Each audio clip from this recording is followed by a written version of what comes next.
Irmãos, profeta Isaías, capítulo 11, os 2 primeiros versículos. Esses versículos servirão de base para a nossa reflexão bíblica nessa noite. E Deus colocou no meu coração o desejo de compartilhar sobre renovo. Num tempo de tanto corre-corre, num mês de tanto corre-corre, num mês de tanta carga, e que nós ficamos aí envolvidos com tantas coisas, apesar de nós já termos uma agenda prévia do que vai acontecer. Eu quero compartilhar com você sobre o renovo de Deus. O texto nos diz assim: do tronco de Jessé sairá um rebento, e das suas raízes um renovo. Repousará sobre ele o Espírito do Senhor, o Espírito de sabedoria, de entendimento, o Espírito de conselho e de fortaleza, o Espírito de conhecimento e de temor do Senhor. Amém. Isaías, profeta de Deus, ele é aquele que retrata com mais detalhes, com mais riqueza de detalhes, fala a respeito de Jesus, ensina, profetiza a respeito de Jesus. Quando nós lemos o livro do profeta Isaías, e ele vai crescendo nisso, ele vai revelando coisas que Deus revelara a ele, a respeito daquele que era o prometido de Deus, o Messias de Deus, o renovo de Deus para o seu próprio povo. E nesse texto, irmãos, esse texto é bem forte. Porque quando eu falar um pouquinho sobre o contexto, ele vai fazer mais sentido. Qual era a situação de Israel nesses dias? Israel estava fracassado. A nação estava fracassada, distante de Deus. Agora um outro povo, Deus levantara para dominar Israel. O rei do coração deles havia morrido, o rei Uzias havia morrido, e agora havia um sentimento de incerteza, de derrota. O novo rei, com muita dificuldade em crer, e desejoso de fazer alianças com os povos, ao invés de buscar a Deus, como se as alianças com os povos garantissem segurança a ele e a Israel. E o que Deus faz? Deus levanta um outro povo para vir contra Israel, para trazer correção de Deus para esse povo que já se distanciara tanto dele. Há poucos dias atrás, à exceção do domingo passado, em que nós tivemos a nossa confraternização, e nós olhamos para a vida de Enoque, mas nos 3 domingos anteriores, nós olhamos muito para a vida de Davi. E olhamos para aquele momento da vida de Davi, que muitas coisas ruins aconteceram. E agora, nesse texto, logo no início, no primeiro versículo, há uma referência não a Davi, mas a seu pai, Jessé. E não é à toa que Jessé seja referência, porque todo aquele poder, toda aquela grandeza, tudo aquilo que parecia que jamais se acabaria do ponto de vista do poder da nação de Israel nos dias de Davi, todo o poder do povo de Deus, todas as conquistas que Davi tem, poderio bélico, riqueza, justiça, tudo isso Davi promoveu de forma muito forte naquele povo, e por isso é o rei do coração do povo. A construção do templo pelo seu filho Salomão, que o sucedeu, tudo aquilo que parecia, irmãos, sabe assim, as vaquinhas gordas, o tempo das vaquinhas gordas, que parece que nunca vai acabar. Tudo dá certo, tudo acontece, tem emprego para todo mundo com sonhos, e cada vez que se sonha, se conquista, tudo isso havia acabado. Agora um outro povo estava passando o carro por sobre Israel. Iria tomar Jerusalém, iria invadir o templo, ia pintar e bordar. E eles seriam escravos, dominados. Então a referência já não é mais o trono de Davi, porque o trono de Davi, quando fala da descendência de Davi, remete a esse período de conquista, de vitória, de poder, de autoridade, de independência, de profundo relacionamento com Deus, de um povo que está buscando a Deus e Deus vai trazendo as vitórias. Mas esse tempo que Isaías profetizou já não era esse.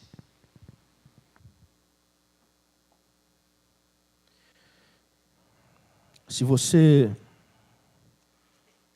tiver tempo de ler um pouquinho mais, essa semana você pode, por exemplo, ler o capítulo 8, tão pertinho aí, e você vai ver que vai aparecer um povo chamado povo assírio, e esse povo vai ser usado como instrumento de Deus de disciplina para com Israel. Então, no capítulo que lemos, o capítulo 11, não se faz menção a Davi, e havia uma promessa de que Deus enviaria um rei, que libertaria o povo, que seria aquele que é enviado por Deus, o Messias de Deus, que seria da descendência de Davi. Mas a menção já não é mais a Davi, a menção é a Jessé, seu pai. E o que o texto diz? Diz que de uma árvore cortada, então imagina um tronco de árvore cortado, porque era isso que o povo fazia, eles vinham destruindo tudo, e destruía mesmo, e cortavam as árvores e assolavam. Então, de uma árvore cortada, de um ambiente de aparente derrota, e fracasso, e perda, e humilhação, brota um pendão da raiz de Jessé. Nós sabemos, Isaías também sabia, que esse pendão é Jesus, é o Messias, é o enviado de Deus. Que mesmo que a circunstância fosse absolutamente contrária, mesmo diante de uma situação de aparente perda e de uma derrota em que jamais pudesse ser restaurado as consequências daquela derrota, Deus era fiel em manter a sua palavra e enviar o Messias, o renovo dele. Da raiz de Jessé brota o renovo de Deus. Basicamente o texto é isso, irmãos. Versículo 1. Do tronco de Jessé sairá um rebento, e das suas raízes um renovo. Deus se manifesta. Deus vem ao encontro. O povo de Deus, que estava sendo disciplinado em aparente derrota, não se perderia na história. Mesmo no cativeiro, Deus cuidaria do seu povo. Mesmo no cativeiro, Deus manteria o seu povo. Mesmo no cativeiro, eles não se perderiam como povo na história, mas aqueles que iriam dominá-los se perderam na história. Não prevaleceram. Não persistiram, mas o povo de Deus, pela graça de Deus, prevaleceu, persistiu, para que nesse povo cumprisse as promessas que Deus havia feito. Porque o trono daquele que ele enviaria seria sim semelhante ao trono de Davi, no sentido das conquistas, no sentido da justiça, e que ao versículo 2 começa a dizer como seria, como esse que viria desse renovo, desse rebento, o que aconteceria? Versículo 2, repousaria sobre ele o Espírito do Senhor, o Espírito de sabedoria, de entendimento, o Espírito de conselho e de fortaleza, o Espírito de conhecimento e de temor. É uma síntese do ministério de Jesus Cristo.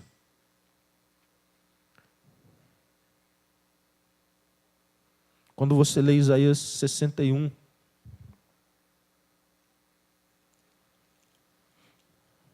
o texto diz assim: o Espírito do Senhor Deus está sobre mim, porque o Senhor me ungiu para pregar boas novas aos quebrantados, Enviou-me a curar quebrantados de coração, a proclamar libertação aos cativos, a pôr em liberdade os algemados, a apregoar o ano aceitável do Senhor e o dia da vingança do nosso Deus, a consolar todos os que choram, a pôr sobre os que em Sião estão de luto uma coroa em vez de cinzas, óleo de alegria em vez de pranto, vestes de louvor em vez de espírito angustiado, a fim de que se chamem carvalhos de justiça, plantados pelo Senhor para a sua glória. Aleluia. Amém. Jesus lê esse texto.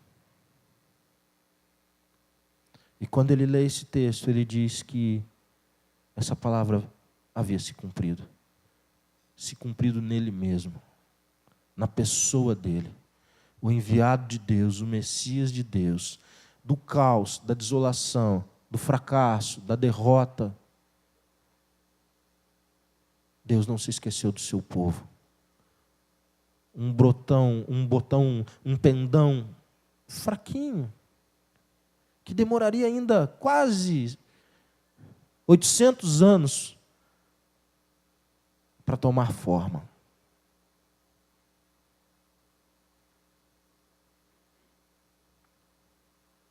Mas quando ele toma forma, ele cumpre todo o propósito de Deus. E ele nos resgata da nossa escravidão. Ele nos resgata. Aqueles que não tinham mais nenhuma esperança, agora podem ter esperança. Aqueles que estavam longe de Deus, agora podem reencontrar o caminho de Deus. Aqueles que estavam à parte do Senhor, agora Ele abre um novo e vivo caminho para Deus. O renovo de Deus é dado àqueles que já não têm mais esperança. É Jesus Cristo. É Natal. Por que é Natal, pastor?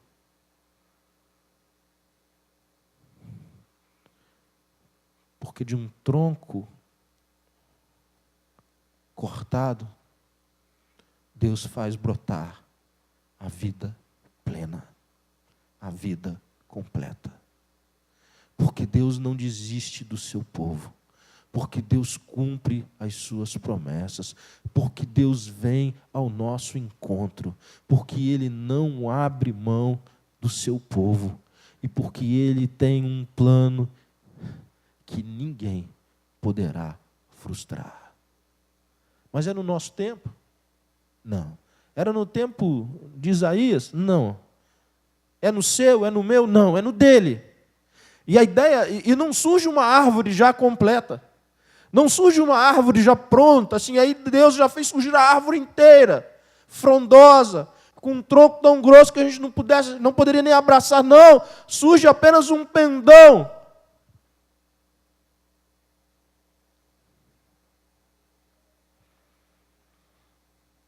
Para que na plenitude dos tempos, seu filho tomasse forma humana e em carne revelasse a nós o caminho do céu.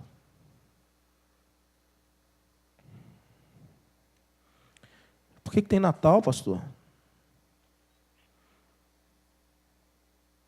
Porque aquele que em Deus enviou, ele dirigido pelo Espírito Santo. Agora eu quero ler o versículo 3 e 4. Quero ler um pouquinho mais abaixo. Olha o que diz dele. O 2 diz que repousaria sobre ele o Espírito. Deleitar-se-á no temor do Senhor. Não julgará segundo a vista dos seus olhos, nem se repreenderá segundo o ouvir dos seus ouvidos. Mas julgará com justiça os pobres e decidirá com equidade a favor dos mansos da terra. Ferirá a terra com a vara de sua boca e com o sopro dos seus lábios matará o perverso. A justiça será o cinto dos seus lombos e a fidelidade o cinto dos seus rins. Fidelidade, equidade, justiça, autoridade no poder do Espírito Santo. Se você olhar para a nossa sociedade, e não precisa gastar muito tempo, não. e você olhar para as nossas lideranças, e não apenas as nossas, mas do mundo de forma geral, e você procurar esses adjetivos e qualidades, você encontrará em quantos? Quantos governam com esses valores e princípios? Quantos que em posição de domínio ou autoridade tratam os demais com esses princípios e valores descritos aqui? Quantos de nós, se uma vez alçados a uma posição de grandeza dentro dessa sociedade, refletiremos tais princípios e valores nos nossos relacionamentos, na nossa conduta? Esse é o chamado da igreja. Refletir Jesus. Ele é o modelo perfeito. Ele fez, faz e fará. Porque o seu reinado e a sua autoridade e o seu juízo ficarão patentes. Hoje está diante da igreja. A igreja, isso já foi revelado, a igreja vê isso. Mas um dia estará diante de todos os olhos. Todos os olhos verão o reinado de Jesus sendo exercido dessa forma. No poder do Espírito Santo de Deus. Aquilo que ainda não foi completo, se completará. Aquilo que ainda não é pleno, se tornará pleno. Aquilo que ainda não é absoluto, será absoluto. Porque nada e nem ninguém pode deter o projeto de Deus de fazer novas todas as coisas. Um novo céu, uma nova terra, um novo relacionamento com o Pai. Sabe por que é Natal? Que tem Natal? Sabe por que Jesus veio? Porque aquilo que Deus planejou desde a eternidade vai se cumprir no tempo. Jesus vai voltar ao tempo, vai entrar no Cronos de novo, para cumprir de forma completa, plena e absoluta, todo o desígnio do Pai, no poder do Espírito Santo. Quero fazer algumas considerações práticas agora. Eu não quero me delongar. Poderia ficar falando bastante sobre as qualidades e as virtudes dadas pelo Espírito Santo, mas eu quero dar um enfoque hoje, e sobretudo nesse desfecho, em relação ao renovo. Eu nunca ouvi tanto, irmãos, relatos de pessoas cansadas como nesse tempo. É comum. E cansadas de um monte de coisa.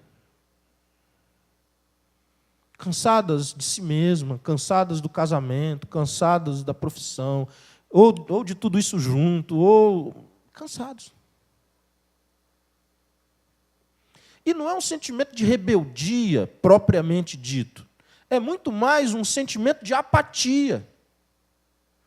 Porque quando a gente está cansado, o que a gente não quer fazer mais, não quer investir mais,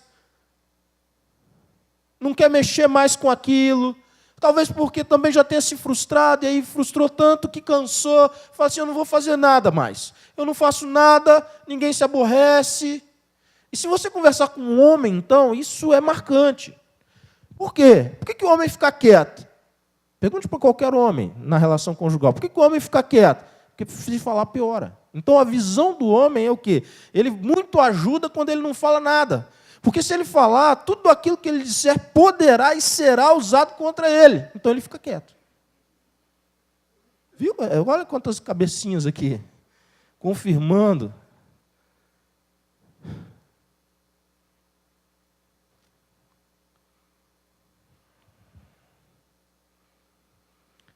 Atenção, homens.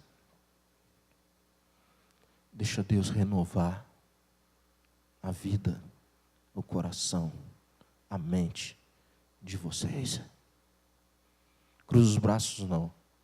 Não se omita, não se esconda, não se acovarde. Não seja dominado, não seja liderado. Lidere no poder do Espírito Santo. Deixa Deus renovar a tua vida. Busca o renovo em Deus. O futebol não te dará o renovo que você precisa. O filme não te dará o renovo que você precisa. O passeio não te dará o renovo que você precisa. A pesca não te dará o renovo que você precisa. Mas Deus tem o renovo que você precisa para que você cumpra a sua missão como homem, como marido, como pai, como referência espiritual que Deus colocou você. Sabe o que Deus tem para quem está cansado? Renovo. Sabe daquele toco caído, destruído? Deus faz brotar o pendão. Quando a gente busca em lugares errados, a gente não é renovado mesmo. Porque eu posso ter uma vitória maravilhosa quarta-feira, Deus há de permitir isso, e o meu Flamengo terminar o ano campeão. Vai me dar uma alegria tão grande, irmãos. Diante de tanto sofrimento que nós passamos esse ano. Vai me dar uma alegria tão gostosa, eu vou zoar tanta gente no Rio. Mas não é isso que meu casamento precisa. Não é isso que as minhas filhas precisam. Não é isso que esse povo que Deus me deu por pastoreio precisa. Não é isso que o meu coração e a minha alma precisam. Isso é uma alegria passageira, momentânea, ganhou, perdeu. O que eu preciso é do renovo de Deus a cada manhã. E Deus tem esse renovo para a minha vida. Se a gente busca no lugar certo, se nós batemos na porta certa, a porta se abre e Deus dá graça, e Deus dá paz, e Deus dá coragem, e Deus dá sabedoria, e Deus dá o que nós precisamos para, dirigidos pelo Espírito Santo de Deus, cumprirmos a missão que Ele tem para nós. As mulheres agora devem estar, beleza, pastor, está na hora de encerrar o sermão. Foi uma bênção essa noite, viu? Fazia tempo que o senhor não pregava tão bem, viu, pastor? Só pode repetir isso mais vezes. Mas eu quero te dizer uma coisa.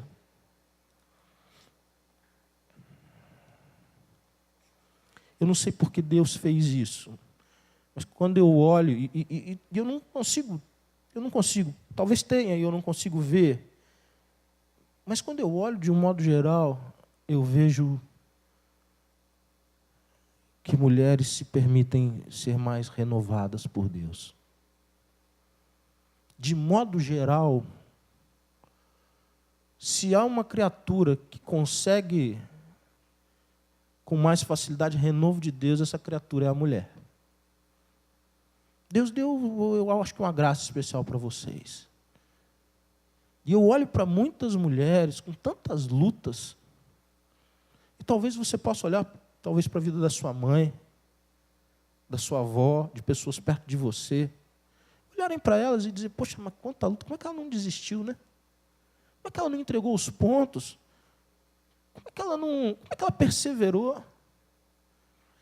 Tem muitas histórias de mulheres nas nossas próprias famílias, e algumas muito perto de nós, que revela muito isso.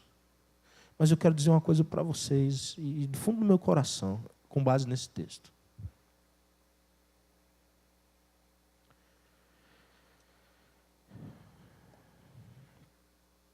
Mulheres, elas são o termômetro emocional do lar.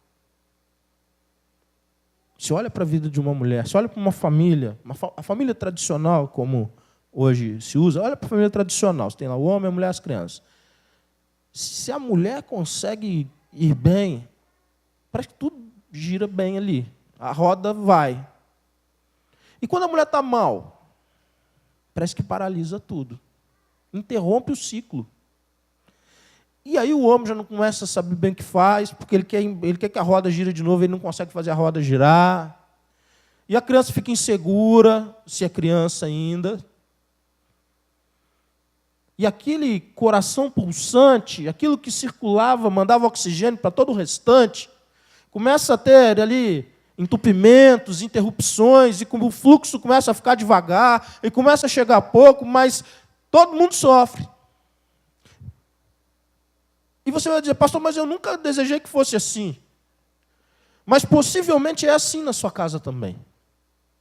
Do mesmo jeito que eu falei algumas coisas aqui a respeito da figura masculina, os homens tudo fizeram assim, possivelmente você vai olhar para a sua casa e vai perceber que também é assim, muitas vezes.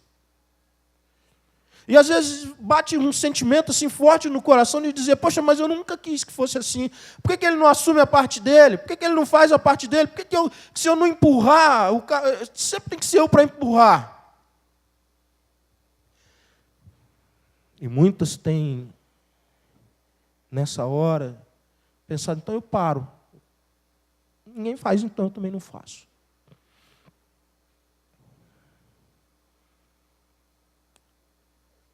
Você precisa do renovo de Deus na sua vida. Não para fazer o que o seu marido deveria estar fazendo. Não para fazer aquilo que é além das suas forças. Não para fazer além daquilo que Deus te chamou para fazer. Mas você precisa do renovo de Deus para você ajudar o teu marido, o teu filho, a tua filha a fazer. A mulher se mata, se afadiga e trava. Quando? Quando ela faz tudo. Não é para você fazer tudo. Faça o que Deus tem colocado em tuas mãos. E ensine quem está ao teu lado. Ajude, encoraje, contribua para que quem está ao teu lado faça o que Deus colocou nas mãos dele. Deus tem renovo para a sua vida, mulher. Para o seu casamento, para a relação com os teus filhos. Deus tem renovo para a relação com os teus pais. Deus tem renovo. Aquilo que um dia ficou com cheiro ruim, cheiro de morte. Aquilo que um dia pareceu que nunca mais seria reconstruído. Deus quer restaurar. Deus quer fazer brotar o pendão. E o nome desse renovo é Jesus Cristo. Deixa Jesus renovar o seu casamento, a criação dos teus filhos, a tua vida profissional, os teus sentimentos, tuas emoções.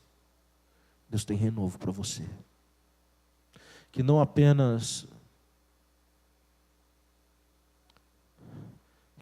você atravesse um ano para o outro, muda lá a folhinha, calendário, sai do 17 para o 18, com os mesmos dramas, com os mesmos pecados não confessados, com os mesmos relacionamentos cheirando a morte.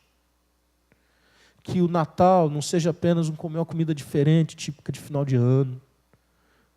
Que o Ano Novo não seja apenas uma saída para um passeio, uma agenda diferente. E não espera Natal, a data, porque Natal é todo dia. Porque Deus traz o renovo a cada manhã. É direito seu. Jesus conquistou isso para você ter uma vida plena, completa, que não te falte nada. Baixe sua cabeça, feche teus olhos em nome de Jesus. Você crê nisso? Você crê de fato nisso? Que Deus tem renovo para a sua vida? Você crê de fato que Deus tem renovo para você, para os teus sentimentos, para a tua mente, para o teu coração? Que aquilo que parece que é fracasso, e derrota, e perda, e humilhação, Deus pode fazer brotar o pendão, e que esse pendão é Jesus, e que talvez você esteja procurando em outras portas, em outras frentes, você tenha colocado a sua esperança em outras coisas, você tem tentado tapar o sol com a peneira, você tem colocado um monte de coisa na tua vida, e às vezes a gente coloca um monte de atividade na vida para tampar, como se a ocupação fosse tampar um monte de coisa.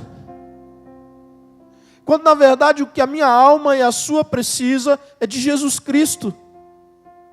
O renovo de Deus, a paz de Deus, o perdão de Deus, a correção de Deus. O que a tua alma precisa? De Jesus Cristo. O que o teu casamento precisa? De Jesus Cristo.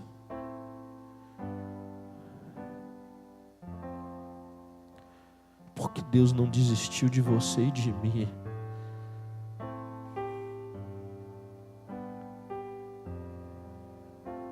Deus tem um renovo. Deus faz brotar o pendão. Você deseja isso nessa noite? Ou melhor, você crê que Deus está fazendo isso nessa noite, na sua vida? Em qualquer área da sua vida, sobretudo naquelas mais escuras, naqueles ambientes mais fechados, nos relacionamentos mais complexos. Levante uma de suas mãos, eu quero orar por você. Deus abençoe, Deus abençoe, Deus abençoe, Deus abençoe, Deus abençoe tanta gente nessa noite. Deus abençoe, pode abaixar o seu braço. Deus abençoe.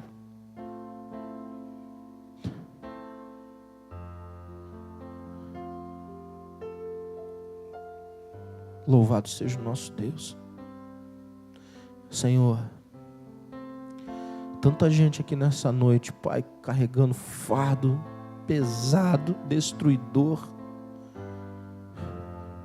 porque tirou os olhos de Jesus. Porque em algum momento, Deus, achou que ia conseguir sozinho, sozinha. Porque em algum momento, Deus, achou que era assim mesmo, que dava para viver assim. Escolheu o caminho da amargura, do ressentimento. Buscou em outras coisas ou pessoas aquilo que nenhuma coisa ou pessoa, nenhuma atividade ou pessoa pode dar, só o teu Filho pode nos dar, que é significado, que é paz, que é perdão. E nessa noite, Deus, cada uma dessas pessoas pega o caminho de volta para Ti e se prostra ante a cruz do Teu Filho para receber de Ti o perdão e o renovo que Tu tens para nós, para nossos casamentos, para a relação com os nossos filhos, com os nossos pais, para a relação com os nossos irmãos, para que nós vivamos uma vida como o Senhor tem prometido para cada um de nós. Que com a Tua presença, e o Senhor está conosco todos os dias, todo dia é Natal, porque todo dia o Teu Filho está conosco. Porque todo dia nele nós encontramos paz, sustento, proteção, renovo, significado. Que não importa, Deus, o que já tenhamos feito, o sangue do Teu Filho nos purifica de todo pecado. Louvado seja o Teu nome. Obrigado pelo Teu Filho. Pessoas e relacionamentos aqui estavam como aquele toco seco, Deus. Mas o Senhor hoje faz brotar o pendão que irá crescer para a Tua glória.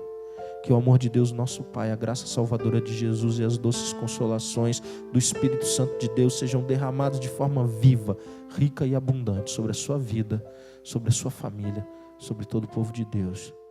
Amém.